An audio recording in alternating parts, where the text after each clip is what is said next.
So hello everyone, তোমরা সবাই কেমন আছো? আবার একটা মিনি ব্লগ নিয়ে হাজির হলাম তোমাদের সামনে।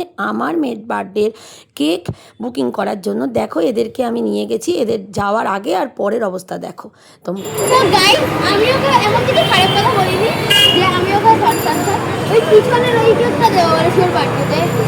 না, মাল পিয়েঙ্গে হাম তো মাল পিয়েঙ্গে। আমার বার্থডের জন্য এই কেকটা পছন্দ হচ্ছে। এরা বলছে এটা বেশি বড় হয়ে যাবে। হ্যাঁ, বড় হবে। চকলেট লাইম জুস আইসক্রিম টফিয়া বারবি আছে বলে বেশি বড় লাগছে এটা। সো তোমরা তো দেখলে এদের সকলের কর্মকাণ্ডগুলো। এই ব্যক্তি দুটো মানে আমাকে জ্বালিয়ে ফেলে দিয়েছে এই কেকের দোকানে গিয়ে।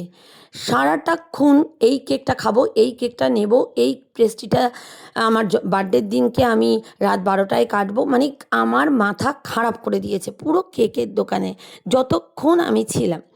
আর তারপরে আমি এদেরকে একটা করে পেস্ট্রি নিয়ে সব রকমের টেস্ট করালাম যে কেমন খেতে কোনটা।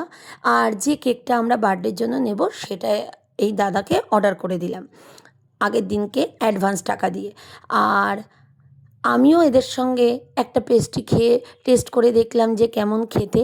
আর এরা দুজন তো সারাটাক্ষণ মানে ওই দোকানদার দাদারও মাথা খারাপ করে দিয়ে এসছে। খেয়ে নাও। হ্যাঁ, এই নাও। ক্যামেরায় যদি লাগে না, এই নাও, খাও।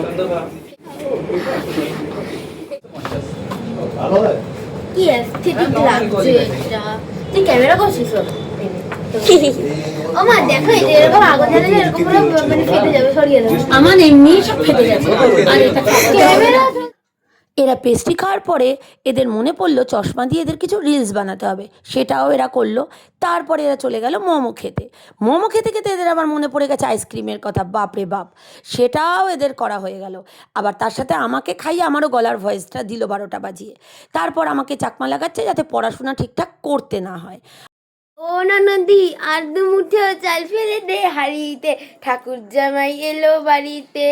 ও ননদি, ঠাকুর জামাই এলো বাড়িতে। ওর মাকে না মই মই ঠাকুর জামাইয়ের বউ এলো বাড়িতে। করো আর যাই করো, পড়ার রেজাল্ট আমার চাই। তার পরের দিনকে গিয়ে ক্রাউন দেখতে দেখতে ডিসাইড হলো যে রাত 12টায় কোন কেকটা আমার মেয়ে কাটবে। এবার তারপরে সেই কেকটা আনা তো হলো, কিন্তু আমার মেয়ে ওই রাত 12টায় আর কেকটা কাটতে পারলো না, দুর্ভাগ্যজনক।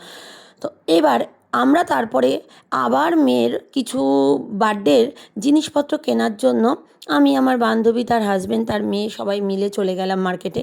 আর সেখানে গিয়ে কিছু টুকটাক জিনিসপত্র নিলাম এবং আমার মেয়ে আর তার বান্ধবী মিলে সেখানের দোকানদারকেও পুরো নাচিয়ে ফেলে দিয়েছে।